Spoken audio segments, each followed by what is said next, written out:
There's a photograph that still exists in a county archive in eastern Tennessee. It shows 11 people standing in front of a limestone house. They're all wearing black. They're all smiling. And if you look closely, really closely, you'll notice something that makes your skin crawl.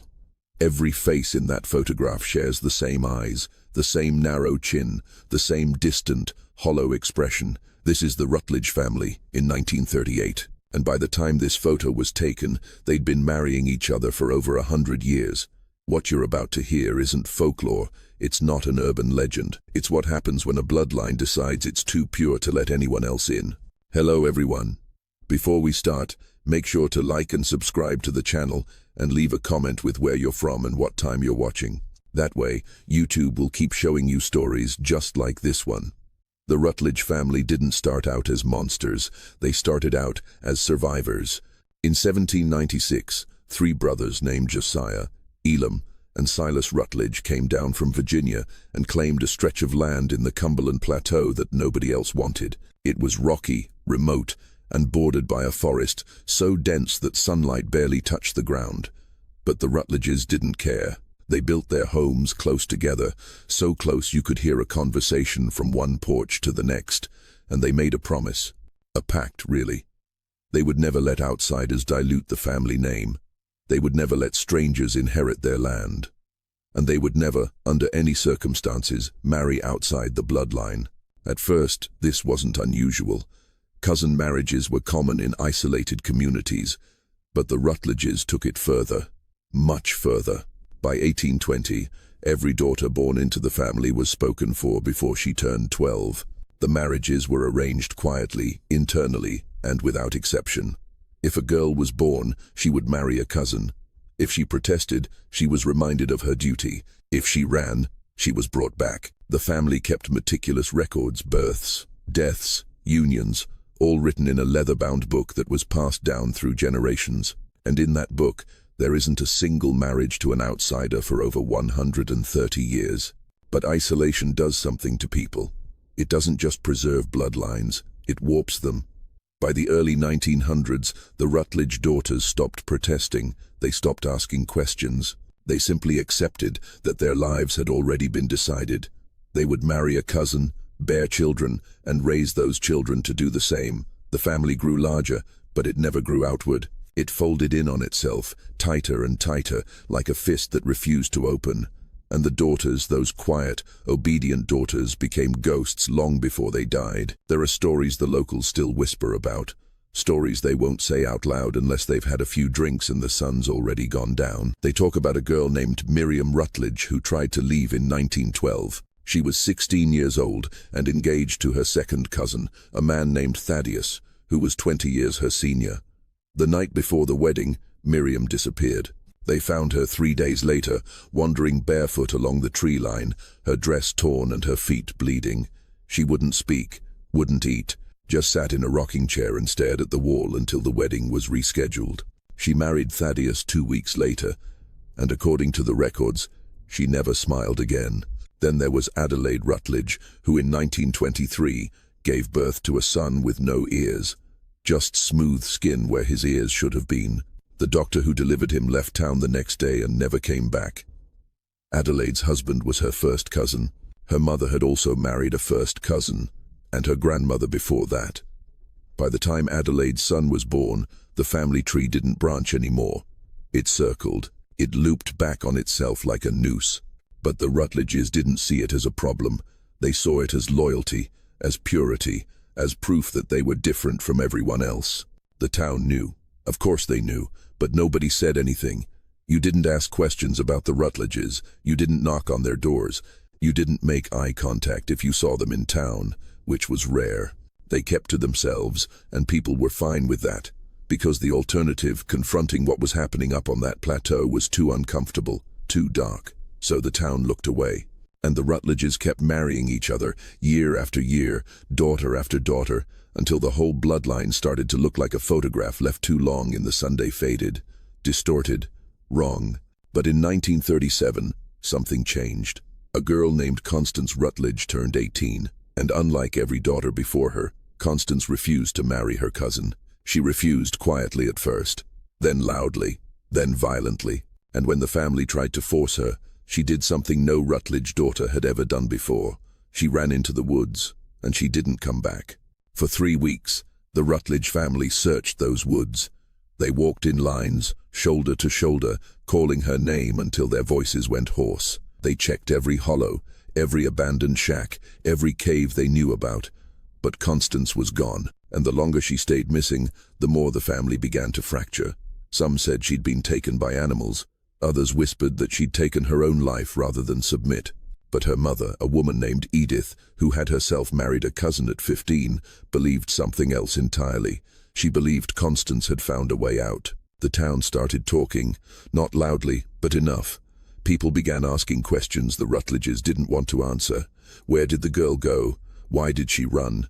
And what exactly was happening up on that property that would make a young woman choose the wilderness over her own family? The sheriff drove up to the Rutledge homestead twice. Both times, he was met at the gate by Constance's father, a man named Garland, who told him in no uncertain terms that this was a family matter. The sheriff didn't push. He never did. And so Constance remained missing, a ghost in the woods, a name people stopped saying out loud. But then, in the spring of 1938, Constance reappeared. She walked out of the forest on a Tuesday morning, alive and healthy, wearing a clean dress that nobody recognized. She wasn't alone.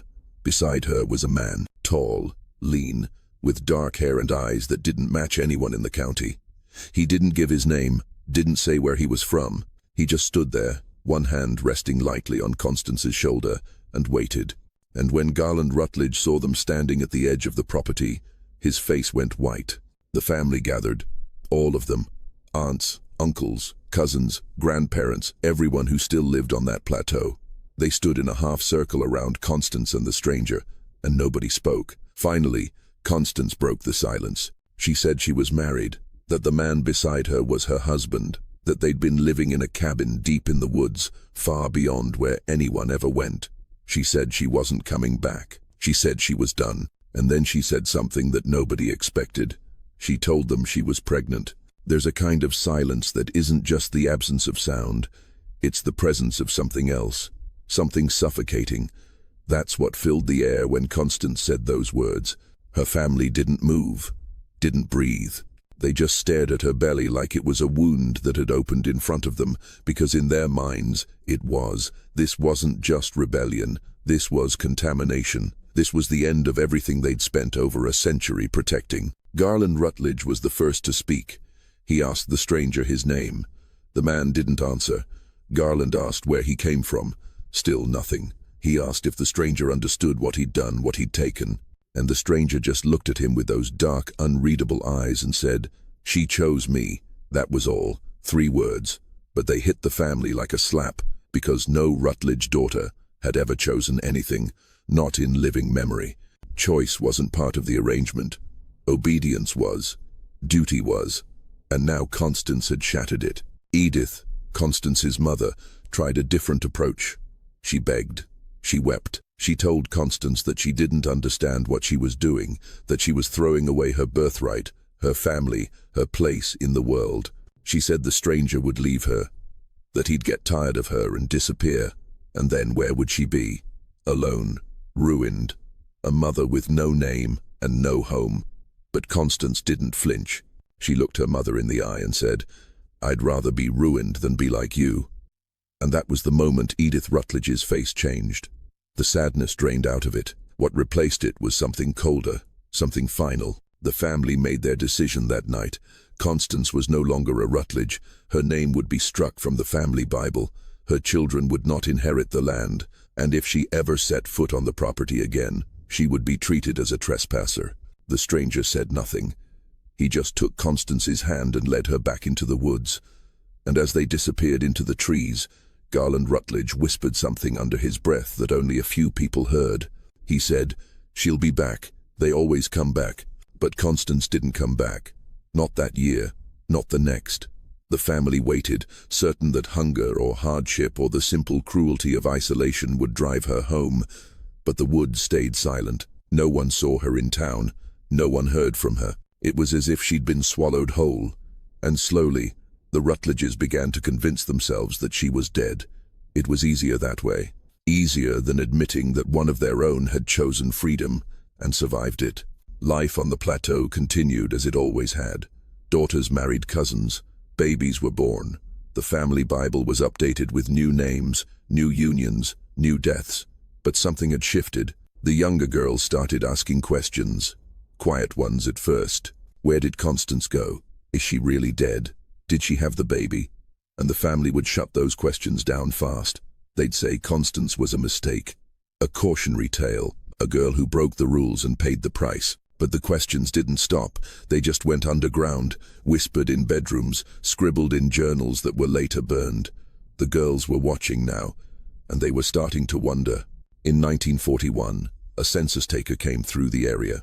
He knocked on the Rutledge gate and was turned away, but not before he saw something strange. He saw a group of children playing in the yard, and he noticed that several of them looked wrong. Not sick, exactly. Just off. Eyes too far apart.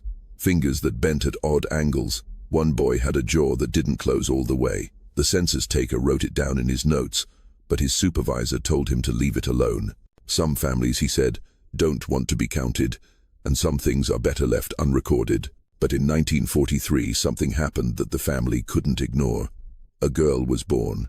Her name was Iris, and she looked exactly like Constance. Same dark hair, same sharp cheekbones, same defiant eyes. The midwife who delivered her said it was like seeing a ghost. But Iris wasn't Constance's child. She was the daughter of Constance's younger sister, Louisa, who had married their mutual cousin just months after Constance disappeared.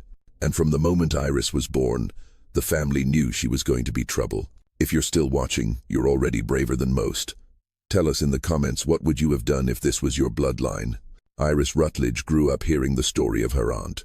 Not from the family, they refused to speak Constance's name, but from the silence itself. From the way conversations stopped when she entered a room. From the way her mother would stare at her sometimes, eyes filled with something that looked like fear. Iris learned early that she was a reminder of something the family wanted to forget, and instead of making her quiet, it made her curious. By the time Iris was 16, in 1959, she'd pieced together most of the story. Constance had refused an arranged marriage. She'd run away with a stranger. She'd disappeared into the woods and never came back. But there was one detail nobody would confirm. Nobody would tell Iris whether Constance was alive or dead, and that absence, that refusal to give her a grave or a goodbye, told Iris everything she needed to know. Constance was still out there, and Iris was going to find her. She started walking the woods, not deep at first, just the edges, the places where the family land met the wild. She'd go out after dinner and come back before dark, always careful, always watched. But each time, she went a little farther. She found old trails that hadn't been used in years. She found markings on trees, small carvings that looked deliberate, like someone had left a path. And one day, in the summer of 1960, she found a cabin. It was small, tucked into a hollow so deep that you'd never see it unless you knew where to look.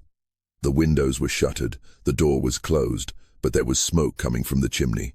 Iris stood there for a long time, her heart hammering in her chest. She knew she should turn back. She knew that if the family found out she'd gone this far, there would be consequences. But she also knew that if she walked away now, she'd never forgive herself.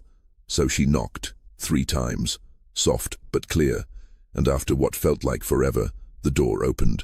Standing in the doorway was a woman in her early 40s. Her hair was streaked with grey, her hands were rough and calloused, but her eyes were sharp and alive and utterly fearless. And when she saw Iris, she smiled. Not a sad smile, not a surprised one, just a smile that said, "I knew you'd come." Constance invited Iris inside without a word. The cabin was small but warm, filled with the smell of wood smoke and herbs hanging from the rafters. There were books on the shelves, more books than Iris had ever seen in one place. There were drawings pinned to the walls, sketches of plants and animals and landscapes, and sitting in a chair by the fire was the stranger, older now, his hair touched with silver, but his eyes still dark and unreadable. He nodded at Iris but didn't speak. He didn't need to. This was Constance's story to tell, and she told it, all of it. She told Iris about the years of suffocation, the feeling of being slowly erased by a family that valued blood over breath. She told her about the night she ran, how she wandered the woods for days with no plan and no hope, only the certainty that anything was better than going back. She told her about finding the stranger, a man who'd been living alone in the forest for reasons he never fully explained, and how he'd offered her shelter without asking for anything in return. She told Iris about the fear that followed, the certainty that her family would find her and drag her back. But they never did, because deep down they didn't want her back. They wanted her erased. Constance had given birth to a daughter in 1939, a healthy, perfect daughter, with no twisted limbs, no hollow eyes, no markers of the damage that generations of intermarriage had carved into the Rutledge bloodline. That daughter was grown now, living in a town 3 counties away, married to a man she'd chosen herself. Constance had broken the cycle, and she'd done it by walking away, by choosing the unknown over the familiar, by refusing to let fear make her decisions. Iris asked the question she'd come to ask. She asked if Constance ever regretted it, if she ever missed the family, the land, the only world she'd ever known. Constance looked at her for a long moment. Then she walked to the window and stared out at the trees. She said she used to have nightmares about going back, about being pulled into that house and locked in a room and told that she'd imagined all of this, the freedom, the choice, the life she'd built. She said those nightmares lasted for years, but eventually they stopped, and what replaced them was something she'd never felt before: peace. Iris visited Constance 3 more times that summer, and each time she stayed a little longer. She learned how to identify plants, how to read the woods, how to live without needing permission, and when fall came, Iris made her choice. She told her family she was leaving, not to find Constance. She never told them that. She just said she was going to the city, that she'd found work, that she wasn't coming back. Her mother cried, her father threatened, but Iris had already made up her mind. And on a cold October morning in 1960, she walked off the Rutledge property for the last time. The family continued for a few more generations, but something had broken. The daughters kept leaving. Some ran to distant relatives, some married outsiders, some simply disappeared. By the early 2000s, there were no Rutledges left on the plateau. The land was sold off in pieces, the houses crumbled, and the leather-bound family Bible, the one that recorded over a century of cousin marriages, was donated to a historical society where it still sits today in a climate-controlled room that almost nobody visits. But every now and then someone opens it, and they see the names, row after row of daughters who never had a choice. And they see the blank space where Constance's name used to be, scratched out so violently that the paper tore. And if they're paying attention, really paying attention, they'll notice something else. Written in the margin, in handwriting that doesn't match the rest of the book, are 4 words. Small, faint, almost invisible, but unmistakably there. She got out alive,